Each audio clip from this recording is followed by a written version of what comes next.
हाल ही में विधानसभा चुनाव 2024 के परिणाम घोषित हुए, जिसके बाद निर्दलीय उम्मीदवार प्रकाश पाटिल मारकवाड़ ने निर्दलीय उम्मीदवारों के वोट बीजेपी और कांग्रेस की ओर डाइवर्ट किए जाने का आरोप आयोजित पत्र परिषद में लगाया है। हाल ही में विधानसभा चुनाव 2024 के परिणाम घोषित हुए। इस चुनाव में चंद्रपुर जिले के 6 विधानसभा क्षेत्रों में से 5 विधानसभा क्षेत्रों में बीजेपी के उम्मीदवारों ने और 1 विधानसभा क्षेत्र में कांग्रेस के उम्मीदवार ने जीत हासिल की। लेकिन इस चुनाव में कुछ क्षेत्रों में आए नतीजों को देखते हुए निर्दलीय उम्मीदवार प्रकाश पाटिल मारकवाड़ ने आरोप लगाया कि मतगणना के दौरान ईवीएम में गड़बड़ी हुई है और निर्दलीय उम्मीदवारों के मतों को बीजेपी और कांग्रेस की ओर डाइवर्ट किए गए, जिसके खिलाफ जल्द ही चुनाव आयोग से शिकायत करने तथा ईवीएम मशीन के खिलाफ एक बड़ा जन आंदोलन खड़ा करने की इशारा आयोजित पत्र परिषद में दिया गया। इस समय उन्होंने बताया कि वे 30 साल से राजनीति में काम कर रहे हैं। उन्होंने वर्ष 1990 में पहली बार विधानसभा चुनाव लड़ा था। उस समय उन्हें मूल सावली विधानसभा क्षेत्र में 6000 वोट मिले थे। वर्ष 2092 से 97 में वे जिला परिषद के अध्यक्ष रहे। वर्ष 2009 से 14 के दौरान जिला परिषद के सदस्य के रूप में कार्य किए, जिसके बाद वे विधानसभा 2024 में बल्लारपुर मूल निर्वाचन क्षेत्र से निर्दलीय उम्मीदवार के रूप में खड़े थे, जिसमें उन्हें 322 वोट ही दिखाए गए। जिससे उन्होंने कहा कि चुनाव अवधि में लोगों से किए गए संपर्क और उनसे मिली प्रतिक्रिया को देखते हुए 30,000 से अधिक वोट मिलने की संभावना थी, जिसके चलते मारकवाड़ ने आरोप लगाया कि निर्दलीय के वोट बीजेपी और कांग्रेस की ओर डाइवर्ट किए गए हैं।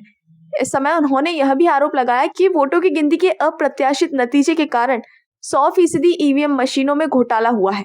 इस तरह के मतदान और मतगणना से लोकतंत्र खतरे में आ रहा है, जिससे उन्होंने आह्वान किया है कि निर्दलीय उम्मीदवारों के साथ साथ नागरिकों ने आगे आकर ईवीएम मशीनों के खिलाफ आवाज उठानी चाहिए और बैलेट पेपर पर मतदान की मांग करनी चाहिए। ईव्हीएमचा जो घोटाळा झालेला आहे त्या संदर्भात ही प्रेस कॉन्फरन्स आहे। मी जिल्हा परिषद अध्यक्ष होतो 5 वर्ष जिल्हा परिषद सदस्य होतो। विदर्भ वैधानिक मंडळाचा 2 वर्ष सदस्य होतो मी।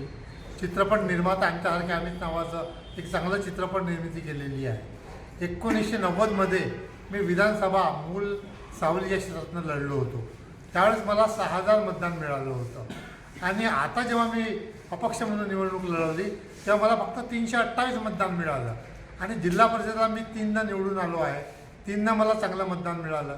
एकदा राष्ट्रवादीचा सदस्य म्हणून 5 वर्ष मी कार्यरत आहे। 5 वर्ष मला त्यावेळेस मला चांगलं मतदान मिळालं आणि यावेळेस माझं डाऊटफुल आहे की हे मतदान कुठेतरी वळवलं जात आहे।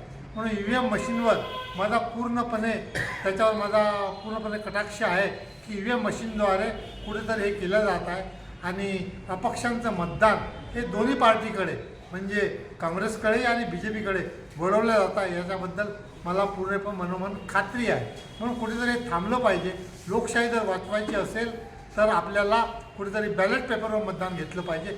जोपर्यंत बॅलेट पेपरवर मतदान होणार नाही तोपर्यंत दूध का दूध आणि पाणी का पाणी होणार नाही।